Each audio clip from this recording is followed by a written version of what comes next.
This is your end of day market recap for Thursday, September 4th. Happy first day of the NFL season. We got a game to watch tonight. So the kickoff of the season is officially here. Very exciting. So I just wanted to say that first. And then of course we're going to get into I will get through all of today's price action. I mean, what can you say? Another interesting day. The market grinding higher, probably doing what a lot of people think that the market isn't going to do, which was basically today just continue to kind of move higher throughout the day. And also, so far, we're starting off the month very similar to what we did in the beginning of last month. Now, does that mean it's time to get like comfortable and to say, okay, this market's going to keep going up without a hiccup? I wouldn't say that. And I'm going to review the seasonality, something that you probably hear all the time now at this point. I talked about that in yesterday's video, that when everybody seems to talk about something, especially when I'm not trying to badmouth CNBC, but whenever CNBC starts really talking about something, that usually means that everybody knows about it, and it may not being that if they're talking about it, it's obvious, and the market maybe has already priced it in to some extent. Now, I'll come back to that in a second. First things first, risk disclaimer in front of you. Everything that we're going through is for information purposes only. Please read the full risk disclaimer. But I was just, amazed at what this market did today. IWM going up 1.3% today. Small caps leading again. They weren't doing that in the beginning of the day. They were just kind of hanging out. And we had some economics this morning that came out 9:45 and 10 o'clock, which, were kind of like what we're seeing in some, I think with some data points that you're seeing in terms of the economics. Some are coming in fine. Others are coming in and showing some deterioration in the economy, depending on how you look at it. So, for example, you got today, and again, each one of these data points is kind of showing something a little bit different. Challenger job cuts, right? That comes in at a bigger number than expected. We get initial jobless claims. That comes in higher than expected. So more people are filing for unemployment. Again, it's not a huge jump, but it's just kind of one of those things that's gradually moving higher. And as I said, there's more job cuts that are out there. What about S&P Global Services Composite? Well, that seems to be doing fine. That was 54.5. That came in a little bit lighter than expected, 55. It's still an expansionary. I think with that data point, anything that's above 50 is expansionary, which brings you to the 10 o'clock data that came out today. ISM services number that comes out. That comes out 52 versus 51. So A, it beats expectations. B, that's also still above 50, which is expansionary. So it seems like parts of the economy, some of which are doing poorly, or sorry, I shouldn't say doing poorly, but are starting to kind of move more in a descending trend, and other parts of the economy seem to be doing fine. And again, I think that if I had to rationalize that for a second, and then I'll get to more of the price action for today. And but I think what's going on too is because you're getting some data points that show, geez, the American consumer is not doing well. We're hearing about credit card balances move up, right? But I think you have to remember that a lot of also what carries the economy is the upper class and the upper middle class. And it seems like they're doing quite well. Travel stocks are doing very well. Folks are still taking vacations, right? And discretionary income is doing very well there, right? And they're continuing, while the interest rates are at 4.5%, short-term interest rates, what the Fed controls, right? They're socking away money and getting paid for it too. And then also, maybe diversifying a little bit into stocks, which, what we've seen so far, I think is hard to argue with, is just that since April, just little dips are getting bought. Shallow dips are being bought, just like we saw in the beginning of August. The beginning of August and the beginning of this month as well. So I will go to those charts in just a second. I'm kind of getting ahead of myself, but I just wanted to summarize what's kind of interesting that's been going on with with the job market, and we had the ADP employment change. I normally don't look at that data point, but again, it's showing like not good. 54,000 versus estimated 68. Now the big number will come tomorrow, which is the change in non-farm payrolls. And that, no, sorry, I should be really sharing this screen. I apologize, but I'm going to share the screen for you. All right, so tomorrow, what they're looking for is 75K, which again is a pretty, like, that's not a good number for the economy. Private payrolls, they're also looking for 75K. So that's what we've got right now. We know that also. I think more and more people are getting accustomed that this market, that they're going to cut interest rates in a couple of weeks on the 17th. It's now pricing in about 100% chance. Now, again, that number may move, but right now that's what the market is pricing in. It's basically saying that we're definitely going to get a cut in interest rates then. So that seems to be coming. And again, the reason why it's moved up is just because the data that we've been getting is moving into that weaker trajectory or weaker trend of some, especially with the employment data. So let me get back to the price action here. I want to replace the screen here, and I'm going to go window, and we'll just go through the price action. We are now up on the month. SPY's up now, up 0.6 of a percentage point. The Qs are up 0.9. Small caps are right there in the same ballpark, up 0.6 of a percentage point. When I go up and down this list, growth is outperforming, up 1.2%. Any other things that are really jumping off the page? Bonds have been rallying. Bitcoin's up 1.5%, even though over the last 5 days, which is weird. I don't know, maybe there's a problem with my formula there, because it says that Bitcoin's down 2%. Maybe that's because it covers the last trading day of the month. In any event, names, I mentioned the small caps at 1.2%. Yeah, Bitcoin was down 2.2%. Look at what did well today, right? Oil services snapped back after oil energy stocks underperformed yesterday. So again, back and forth, up and down movement. Energy stocks have been going sideways, but look at the home builders, tacked on another 3%. So again, you look at the home builders and what they're doing. Remember, stock prices are tend to be future looking, right? They are leading indicator with things like the ISM number, and that's why I tend to spend a little bit more time when I see that the ISM number is coming up on the calendar, because it's more of a leading indicator. So are stock prices. So right now, stocks are going up in the home builders, and again, that could be just a case of supply too. There's just not, we've heard about this for a while, that there's just not a lot of houses that are available for sale, right? And so in any event, I'm going to move from there. But again, I find that very intriguing. XRT was up today. AEO had a real big reaction to earnings. Very interesting. The retail group has always been very difficult to me, and I think overall, when you look at the XRT chart, for the most part, it goes sideways because it's tough. There are some names that are doing really well, that are capturing the market's trend, and then there's others like what we're seeing in Lulu after hours, which continues to go down. I'm going to come back to Lulu in a minute. What else did well today? The banks continue to inch forward. They were up another 1.6%. Consumer discretionary, Amazon had a huge day today, up 1.8% today. Can I move to this? No, I can't. So, all right, let's go to some charts next.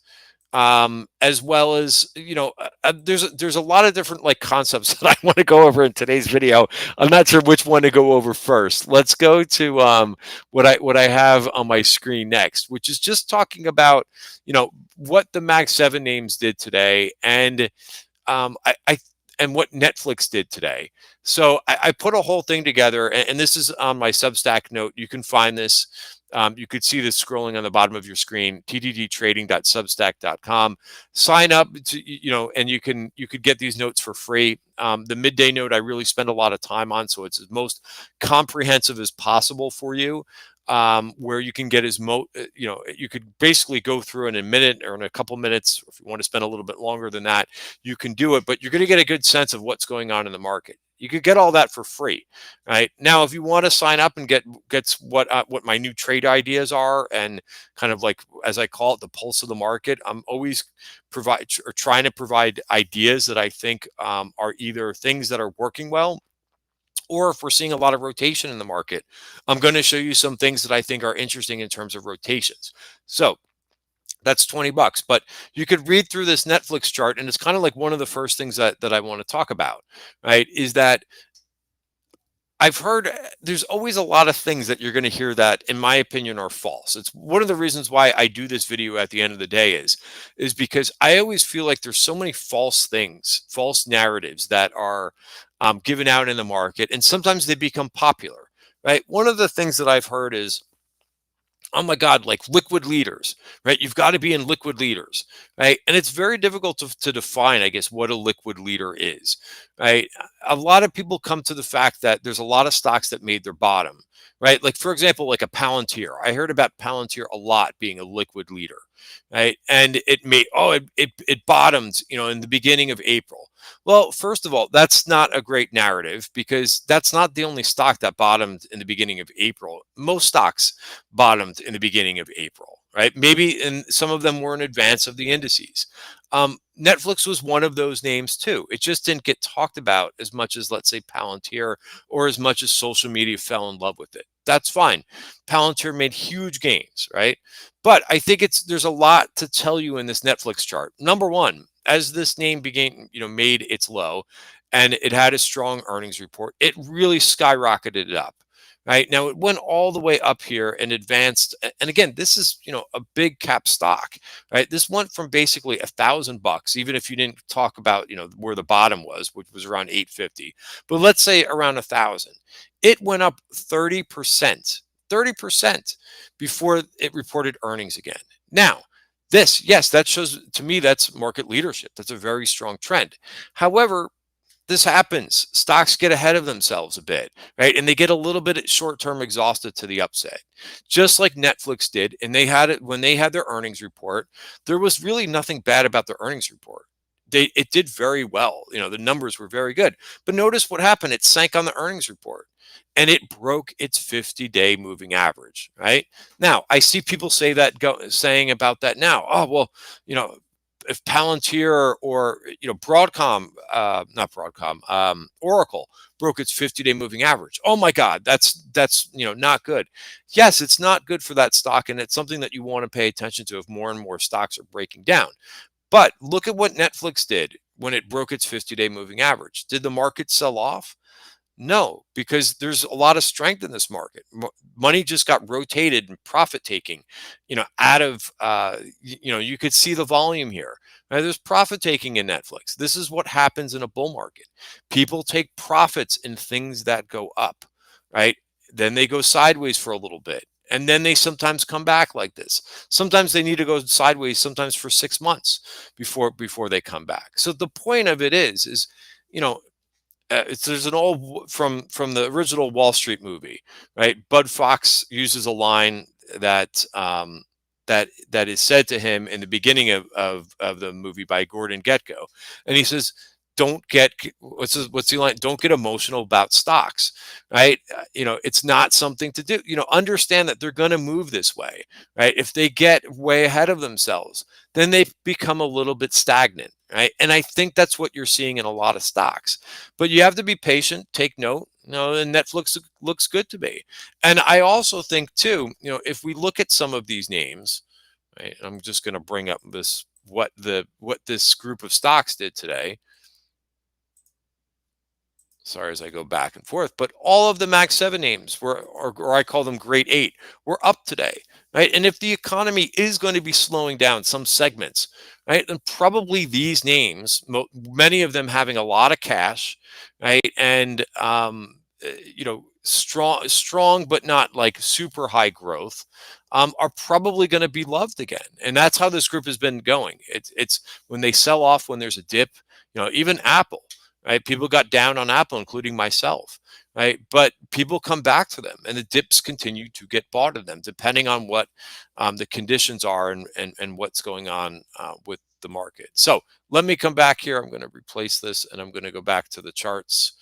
But I thought it's very interesting, and the fact that people don't pick up on this, and they say, "Oh my God!" Like, Palantir is, wow. Look at Broadcom go.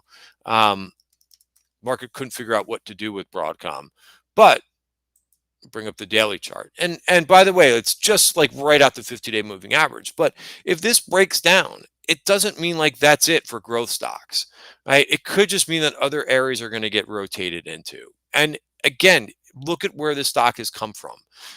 So what I'm trying to do in this video for you is just try to insert a little bit of perspective, logic. Stock was at 90 bucks. It went up to 190. Those are huge gains in a small time period. So, and I've seen this before with stocks where they become very loved for a little while, right? But it's probably, this is okay. And if you're a longer term bull in some of these stocks, then you probably know too. It's okay for these names to consolidate a little bit.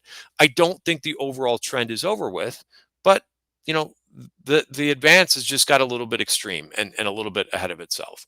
So that's my thought there. Broadcom, I think, is going to be very interesting because they had good numbers. Again, they're a stock that's been up a lot. Same thing. Notice the same thing, by the way, right? It also bottomed in the beginning of April. So this whole thing about only a few stocks, were the ones that bottomed in the beginning of April is nonsense. Make sure you go through stocks, right? There was a lot of them that came up from the lows, not just 4 or 5 that I saw social media talking about. It's a lot of stocks that did this. Right? Not every group, but I'm telling you, there's a lot of them. So Broadcom, can it break higher here? Right? I mean, it's trying to do it. It's up to 315 here, back and forth, and kind of didn't know what to do. By the way, today, on a day that was very strong, for the indices, look at what NVIDIA is doing. NVIDIA is also at the 50-day moving average. Now, is this reasonable? It does look like all kinds of like head and shoulders that I see on some of these charts, right? But go through some of the other charts, right? What's XHB telling you, right? That made a new high today. Right? What is ITB telling you? It just means to me that there's rotation that is going into other places of this market. Now, a couple of things that I've heard today. So again, I try to go over some of these things that you hear a lot about the market. And I've talked about this too, right? About so I want to go to the SPY chart, and you're probably like, Christian, what are you talking about? You're not finishing a thought here. What I want to talk about for a second is seasonality. Right. So we heard about weak seasonality for August. And look at what happened at the end of July. Again, I reviewed this in yesterday's video, where we did this and we fell down. We did the same thing in the beginning of the month. Does this mean that this is going to repeat the exact same way and move higher, where we saw the dip in the beginning of the month and a move higher to about the 15th of the month, and then kind of some back and forth price action? I don't think it's going to work the same way, but for now, we know that these shallow dips, are getting bought. I want to go to just the rest of these charts here, just so I can show you the Qs charts. The Qs still are lagging a little bit because we have not returned to new highs. A little bit more problematic here. Could this still be a head and shoulders? It could, even though we broke here and then we broke right back higher here. Again, feels like a beach ball being held underwater. It just can't stay down there for long, but it's not back out to new highs. So I would watch 579.10 here, even though, again, one heck of a day. And then small caps also, I think that's a new closing high. This, even though not an intraday high, but a new closing high for the small caps. Look at that, come right back to check back to the top of the value area here and trying to get above this VPOC here. So a lot of strength here. And again, we could go through some individual charts, but I think what's really nice is what's going on. Look at how the overall bank ETF looks very similar to IWM, probably a little bit stronger there, right? Also, look at what XBI has been doing too, which has been very surprising to me too. It has also been doing quite well. Now, it underperformed today, but it's still been moving quite nicely. So next thing that I want to bring up here is just a chart of the seasonality. Now, this is not election adjusted or anything like that, but I think it kind of helps a little bit, right? And again, we're always working in terms of probabilities. So just like I talked about how it's being mentioned a lot on CNBC, and that is probably discounting the seasonality a little bit, but we're kind of following a little bit. Again, I don't expect things to follow exactly, but here's the beginning of the month where we dipped a little bit. Now the days aren't perfect, and then we had this like hell of a rally right until the middle of the month. We also have this month, we have a quarterly S&P rebalance that's coming up too in a couple weeks, right?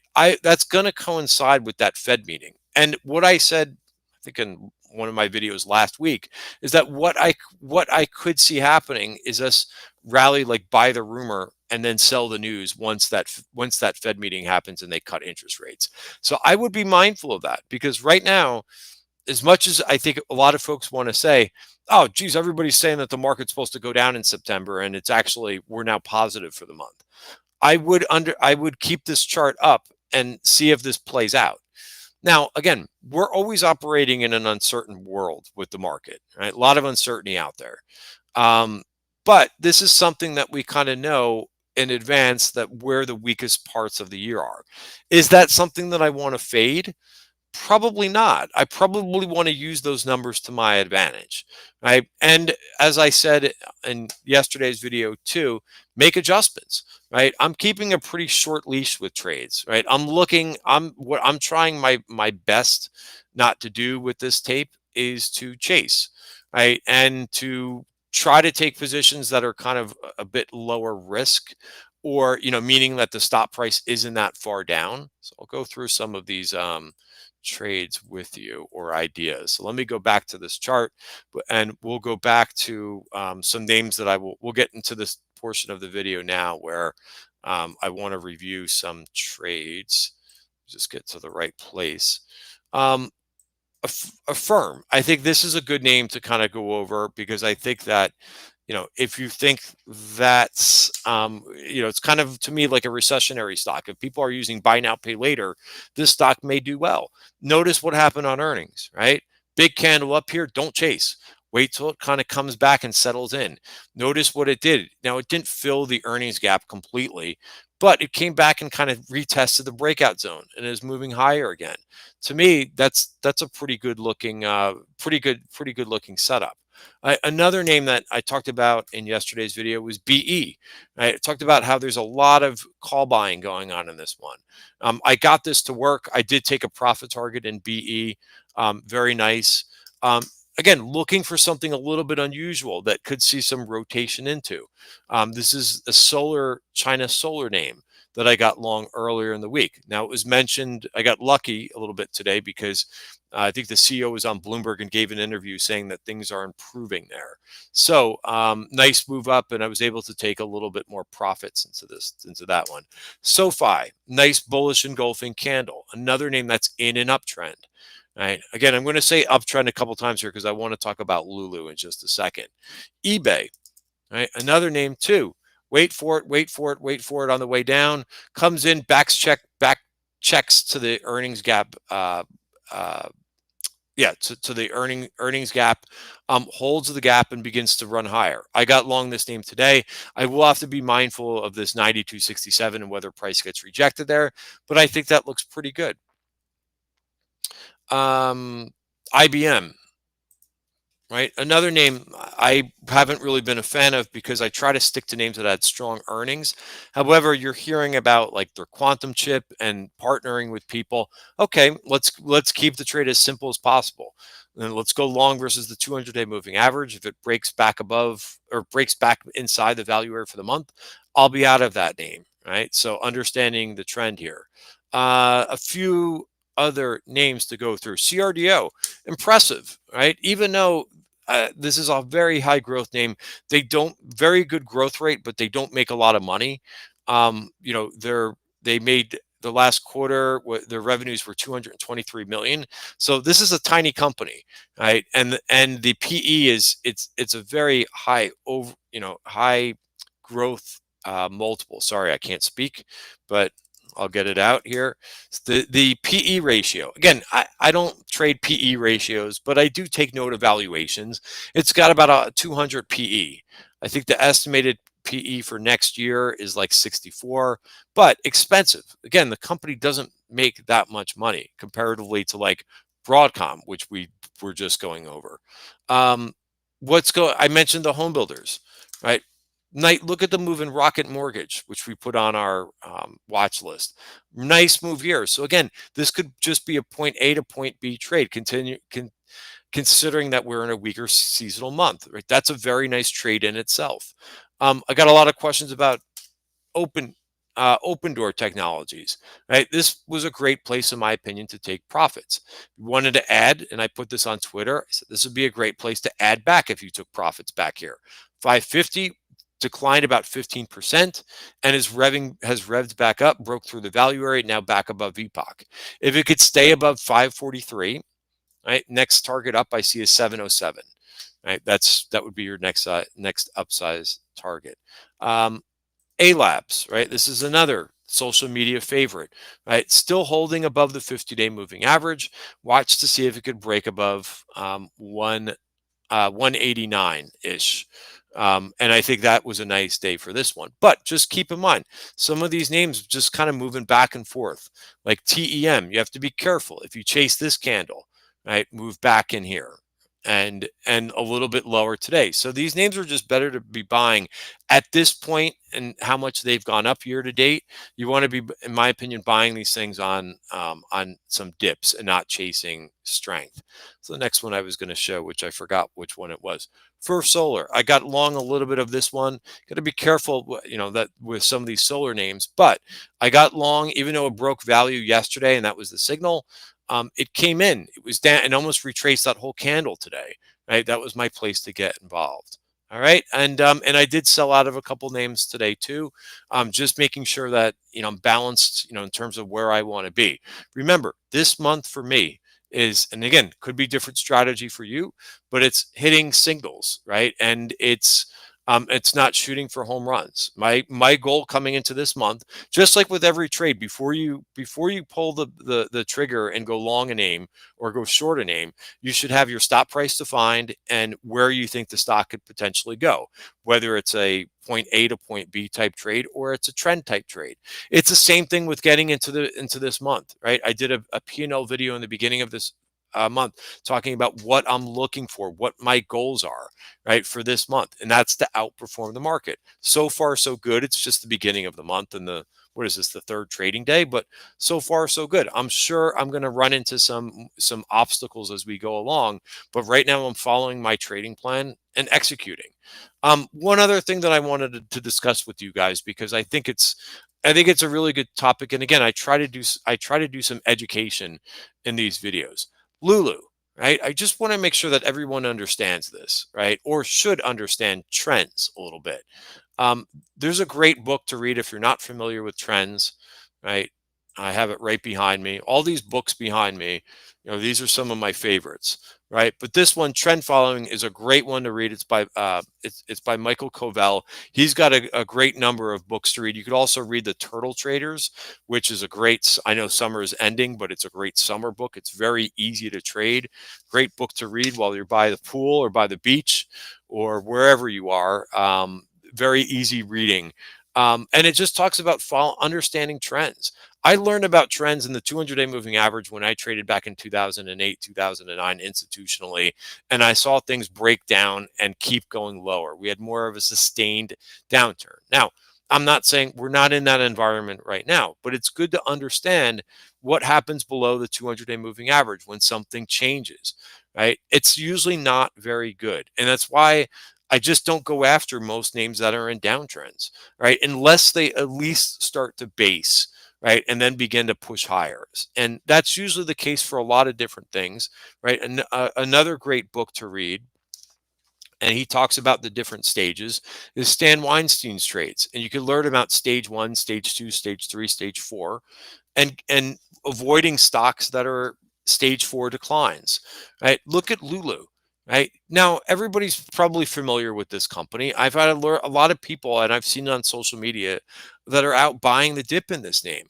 But the price action knows better than you do. You don't know, you don't work for the company, right? For the most part, like, and I mean, not just like working like, in the lower ranks, but you're not in the C-suite, right? You're not the CEO of the company. You're not, you just aren't going to know what's going on with their business. And therefore, the price action tells you these things, right? The price action is going to tell you whether the company is doing poorly or bad. And if it's going in a downtrend, the company is not doing well. So in my opinion, again, I'm not giving out advice, but don't think you're going to outsmart the market by going after these names that are in downtrends. They're in downtrends for a reason. Their business is declining. Now, they may eventually, like, there's some private equity firms that are out there, and what they try to do is they try to take an activist role, and they try to get inside the company and oust the CEO or other management who's been faltering. That's a different story, right? Those guys have time, they have money to try to turn around a company. You don't. By going after and buying a company that's in a downtrend, that's spiraling lower, like this Lulu has been. And I see this over and over. It's the same thing with UNH. Now, I didn't make money on the fact that folks made stakes in this company, but I don't think that this name is going to turn back to prominence and go, like, it's going to take a long time for this to go back into an uptrend. What I would expect this to happen is for this 200-day moving average to come all the way down to the price, this to go sideways for a long time, and then maybe it goes higher. That is the case, the majority of cases for how a company, when they're in a deep decline like this below the 200-day moving average, how they normally work. They normally base for a long time. Takes a while for that to happen, sometimes a year, sometimes 2 years. I don't have that type of time with my money. I would rather wait until the price gets back above the 200-day moving average, and then you could use that as your stop, right? That will tell you something. That will tell you that the worst is over for this company. All right. Again, it doesn't mean that things can't bounce in a downtrend. Anything could bounce. But in terms of trend change, you're going to need some serious changes that are going to happen. Right. And I think why, people, the argument that I've heard about this company, right, that I've heard over and over is, well, they make so much money, like, this is undervalued. Okay, well, who's to say that it's also a problem that people are paying that much money for health insurance. Eventually, and I hope this happens, they're going to come up with alternatives, right? People are not paying the same thing anymore for going to the doctor. Some people pay out of pocket, right? Some people are using alternative medicines too. Now, I think the majority of people are still going to pay for healthcare, but you're going to get to a point where it's so expensive, there's going to be something that happens to make it cheaper or to make people, do something different. So that's why you can't go and look, in my opinion, and say, well, their last quarter, they made X amount of money. They're fine, right? That could change. People could say, I'm not giving my money to you, to United Health Group, and they're going to give it to other places. There's a lot of other managed care names out there. So in any event, that's my thoughts on that. But I will always let the price action tell me when I'm wrong or when I'm right. And I'm happy to get involved in UNH if it gets back above that 200-day moving average. And same thing with any other name that's in a downtrend. All right, guys, that's a lot for today's video. But again, I try to help, and I try to give you some education and kind of show you some of the things that I've learned, and it took a long time to learn about trends. And and that's why, like, reading books like this, you don't just have to listen to me. Read a book like this and understand who are the winners and losers in a trend and why it occurs over and over and over through time. Guys, have a great night, and let's get some good football. Watch some good football tonight. Have a great